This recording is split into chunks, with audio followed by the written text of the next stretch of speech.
Hi, it's Dan from Kaizen Sports, and today we're going to share social distancing games within the government's guidelines for physical education.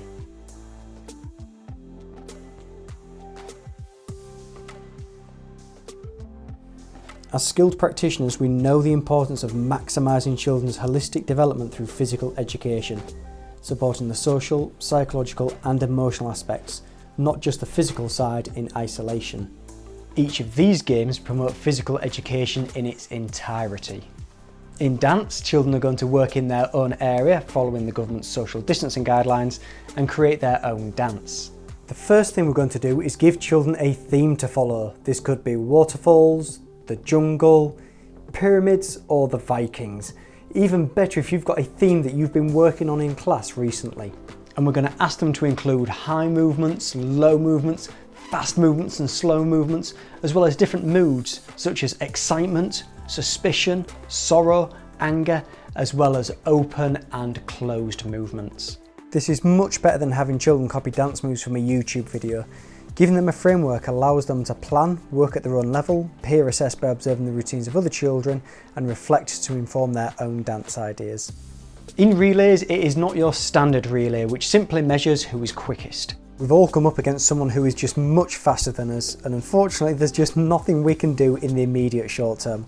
All kids are going to do is get disillusioned and have a meltdown. Now, half the class are going to travel across a set distance, while the other half of the class vote on not who's the quickest, but who has the most creative movements. Now we have a shift in mentality. Children are now going to focus on exploring and experimenting with different movements. Give children categories in each round and allow them 10 seconds thinking time so that they can plan ahead. Some categories might include movements, hopping, skipping, bouncing, turning.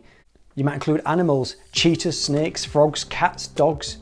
Or you might just give them a theme to interpret. This could be space, underwater, roller coasters, the jungle. Here, children are moving their bodies in different ways, which promotes your ABCs and fundamental movements. Movement challenges are a great way to support children in building new movement pathways as well as refining existing ones. The Key Stage 1 curriculum is about mastering moves in isolation, running, jumping, hopping, catching. The Key Stage 2 curriculum is about combining movements in sequence. To help with the building of these pathways, you're going to find a partner, following social distance rules, and ask them to complete a task using their hands, feet, while picking a direction to move in. So for example, you might ask them to clap with their hands above their heads whilst doing the hopscotch backwards. They're then going to give you a list of challenges to do to try and help build your pathways.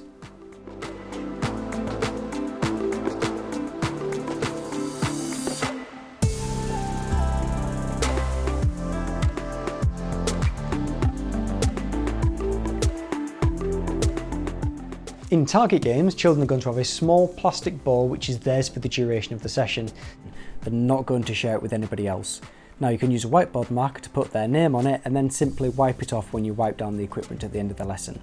Now the aim is to throw the ball into a hoop or scoring area 3 times before you move more than 2 meters to allow your partner to then have a go at trying to improve on your score. Encourage children to devise their own scoring system, their own way to throw the ball and distance from the hoop and so on. This ensures it becomes their game and the children can challenge themselves accordingly. Play the game against a partner for 3 minutes, then find a new partner to continue discovering and accessing new ideas.